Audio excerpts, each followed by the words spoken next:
Hello, everyone. Welcome back to Renubenz. I hope you are all doing great. In this video, we are going to learn Python data structures from the beginning. This course is specially made for beginners.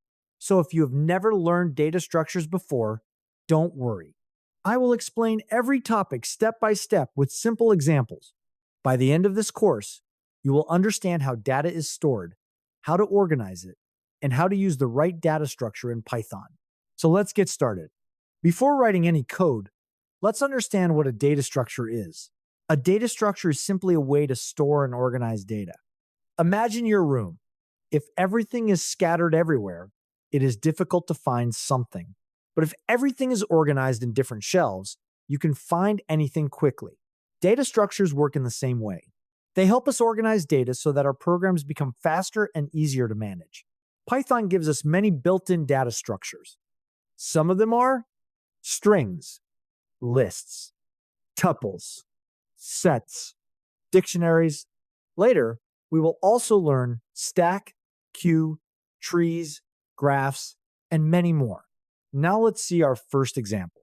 Here we create three different variables. The first variable stores a string. The second variable stores multiple numbers inside a list. The third variable stores information using a dictionary. Finally, we print all three variables. When you run this code, Python displays each value on the screen. This shows that different data structures store data differently. Now let's learn about strings. A string is used to store text. For example, a person's name, city, email, or any sentence. In Python, strings are written inside quotation marks. Let's look at the code. First, we create a variable called text. Inside it, we store the sentence Python programming. Now let's understand each line. The first line prints the first character. Remember, Python starts counting from 0. So index 0 means the first letter. Next, -1 means the last character. Then we use slicing. Slicing allows us to get only part of the string. Next, upper converts every letter into capital letters. Lower converts every letter into small letters. Replace changes one word into another. Finally, len tells us how many characters are inside the string. These are some of the most commonly used string methods in Python. Now let's see a simple program. This program checks whether a word is a palindrome. A palindrome is a word that reads the same from both directions. For example, madam, level, radar. The program reverses the word using slicing.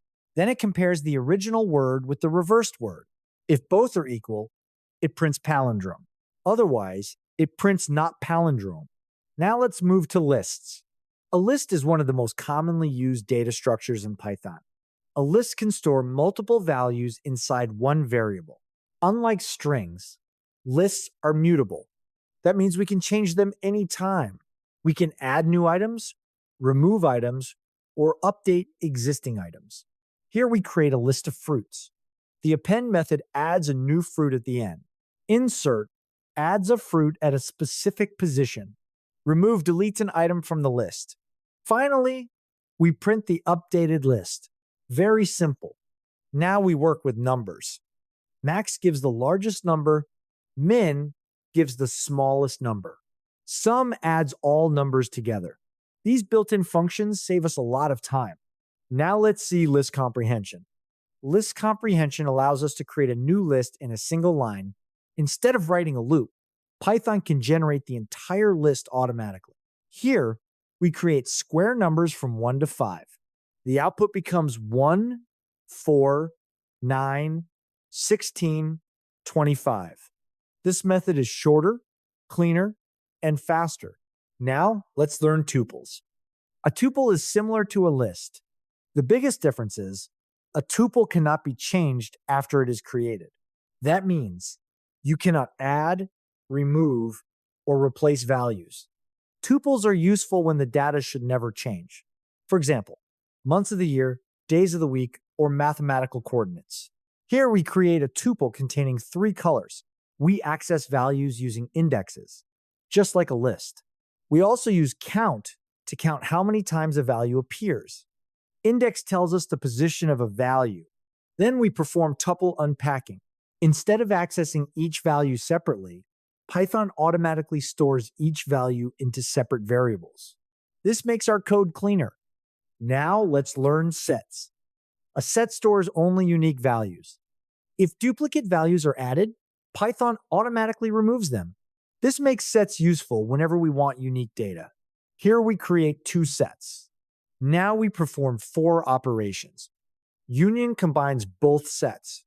Intersection finds common values. Difference finds values that exist only in one set. Symmetric difference finds values that are different in both sets.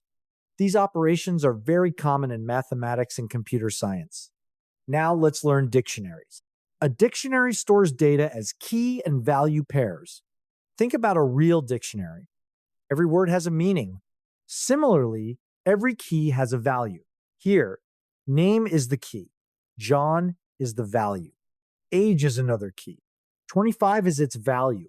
We access values using the key. Then, we add a new key called city. After that, we loop through the dictionary. The for loop prints every key and every value. Now, let's build a small project. This program counts how many times each word appears inside a sentence. First, we split the sentence into words. Then, we create an empty dictionary.